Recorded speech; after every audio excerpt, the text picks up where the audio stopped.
Hello guys, ನಾವಿವತ್ತು ಖರ್ಜೂರ, ಇಂಗ್ಲೀಷ್ನಲ್ಲಿ ಡೇಟ್ಸ್ ಅಂತ ಕರೀತಾರಲ್ಲ, ಅದರಿಂದ ಉಪ್ಪಿನಕಾಯಿನ ಹೇಗೆ ಮಾಡ್ಕೋಬೇಕು ಅಂತ ನೋಡ್ಕೊಬೋಣ. ಇದು ತುಂಬ ರುಚಿಯಾಗುತ್ತೆ. ನಾವೆಲ್ಲದರಲ್ಲಿ ಹಚ್ಕೊಂಡು ತಿನ್ಕೋಬೋದು. ಮತ್ತು ಮಕ್ಕಳು ಏನಾದರೂ ಹಾಸ್ಟೆಲಿಗೆ ಹೋಗ್ತಾ ಇದ್ದರೆ ಅವ್ರಿಗೂ ಕೊಟ್ಟು ಕಳಿಸ್ಬೋದು. ಅದು ಚೆನ್ನಾಗಿ ಬರ್ತದೆ, ಟೇಸ್ಟಿಯಾಗಿರುತ್ತದೆ. ಟ್ರೈ ಮಾಡಿ ಒಂದು ಸಲ.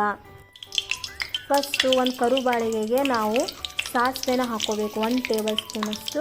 ಯಾವಾಗ ಅಂದರೆ ಫುಲ್ ಎಣ್ಣೆ ಬಿಸಿಯಾಗಿರಬೇಕು. ಆಮೇಲೆ ಮೆಂತ್ಯನ ಹಾಕ್ಕೋಬೇಕು. ಇದನ್ನು ಸ್ವಲ್ಪಷ್ಟೇ ಹಾಕ್ಕೋಬೇಕು, 1/2 ಟೀ ಸ್ಪೂನಷ್ಟು, ಇಲ್ಲ ಅಂದರೆ ಕಹಿ ಆಗಿಬಿಡುತ್ತೆ.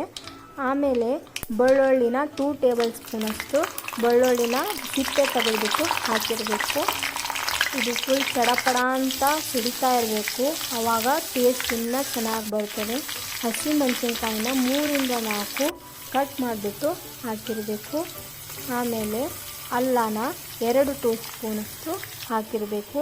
ಕರಿಬೇವನ್ನ ಚೆನ್ನಾಗಿ ತೊಳೆದ್ಬಿಟ್ಟು ಹಾಕಬೇಕು. ಮತ್ತು ಉಪ್ಪನ್ನ 1 ಟೇಬಲ್ ಸ್ಪೂನಷ್ಟು ಹಾಕಬೇಕು. ಮತ್ತು ಕೆಂಪು ಖಾರನ 1 ಟೇಬಲ್ ಸ್ಪೂನಷ್ಟು ಹಾಕ್ಕೋಬೇಕು. ಇಲ್ಲಿ ನೀವು ಖಾರ ಮತ್ತು ಉಪ್ಪನ್ನ ನಿಮಗೆ ರುಚಿಗೆ ತಕ್ಕಷ್ಟು ಹಾಕ್ಕೋಬೋದು, ಇಷ್ಟೇ ಹಾಕಬೇಕಂತೇನಿಲ್ಲ. ಆಮೇಲೆ 1 ಟೀ ಸ್ಪೂನಷ್ಟು ಅಥವಾ 1/2 ಟೀ ಸ್ಪೂನಷ್ಟು ಅರಿಶಿಣವನ್ನು ಹಾಕಿ, ಖರ್ಜೂರ ಇರುತ್ತಲ್ಲ ಅದನ್ನು ಸೀಡ್ಸ್ ಇರಬಾರ್ದು, ಒಳಗಡೆ ಬೀಜ ಇರಬಾರ್ದು, ಹಾಗೆ ನೀವು ಫಸ್ಟಿಗೆ ತೆಗೆದಿಟ್ಕೋಬೇಕು. ನಾವಿಲ್ಲಿ 8ರಿಂದ 10 ಖರ್ಜೂರನ ಯೂಸ್ ಮಾಡ್ತಾ ಇದ್ದೀನಿ.